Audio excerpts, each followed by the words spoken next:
എന്റെ point of view മാത്രമാണ് കേട്ടോ. ഈ കഴിഞ്ഞ ലാസ്റ്റ് വേൾഡ് കപ്പ് തോൽക്കാനുള്ള മെയിൻ കാരണം നമ്മൾ ഫൈനൽ കളിച്ച ഗ്രൗണ്ട്, മോഡി ഗ്രൗണ്ട്, ഗുജറാത്തിൽ കളിച്ച ആ ഗ്രൗണ്ടിനെ കൊണ്ട് മാത്രമാണ് നമ്മൾ തോറ്റത്. ഇല്ലാതെ നമ്മൾ തോക്കില്ല. അത് ആ ഗ്രൗണ്ടിൽ നമ്മൾ അതിന്റെ മുമ്പ് വിജയിച്ചിട്ടുണ്ടല്ലോ. നമുക്ക് ട്രാക്ക് റെക്കോർഡ്സ് കുറവാണ്. ആ ഗ്രൗണ്ട് നമുക്ക് ട്രാക്ക് റെക്കോർഡ്സ് ഇല്ല. ഭയങ്കര മോശമായിട്ടുള്ള ഗ്രൗണ്ടാണ്. സെക്കൻഡ് ബാറ്റിംഗിൽ കാണാം അത് ഗ്രൗണ്ട് നന്നാവും. നമ്മൾ ഫസ്റ്റ് ബാറ്റ് ചെയ്തപ്പോൾ നമ്മളുടെ ഇന്നിങ്സ് സ്ലോ ആയിരുന്നു. രോഹിത് ശർമ്മ അല്ലാതെ വേറെ ആരും അറ്റാക്കിംഗ് ഗെയിം കളിച്ചില്ല. കാരണം എളുപ്പമല്ല, ബോളും ബാറ്റും തമ്മിലുള്ള ആ ഒരു സാധനം വരുന്നില്ല. രോഹിത് ശർമ്മ മാത്രമേ കളിച്ചുള്ളൂ. പിന്നെ അവിടെ നിന്ന് അങ്ങോട്ട് നമുക്ക് 70 ബോള് 80 ബോള് കഴിഞ്ഞിട്ടൊക്കെയാണ് നമുക്ക് ഓരോ ബൗണ്ടറി വന്നിരുന്നത്. ആഫ്റ്റർ വിരാട് ഔട്ടായതിനു ശേഷം രാഹുൽ ഗ്രീസിൽ വന്നപ്പോഴുള്ള സ്റ്റോറി ആയിട്ടായി പറയുന്നത്. ഇത് പൊളിറ്റിക്സ് ആണ്.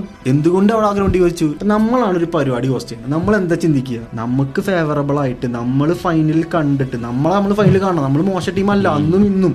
നമ്മൾ എന്തായാലും ഫൈനലിൽ എത്തുമെന്ന് ഒരു ആവറേജ് കളി കാണുന്ന എല്ലാവർക്കും മനസ്സിലാവും നമ്മൾ ഫൈനലിൽ എത്തുന്നു. അപ്പോൾ ഈ പറയുന്ന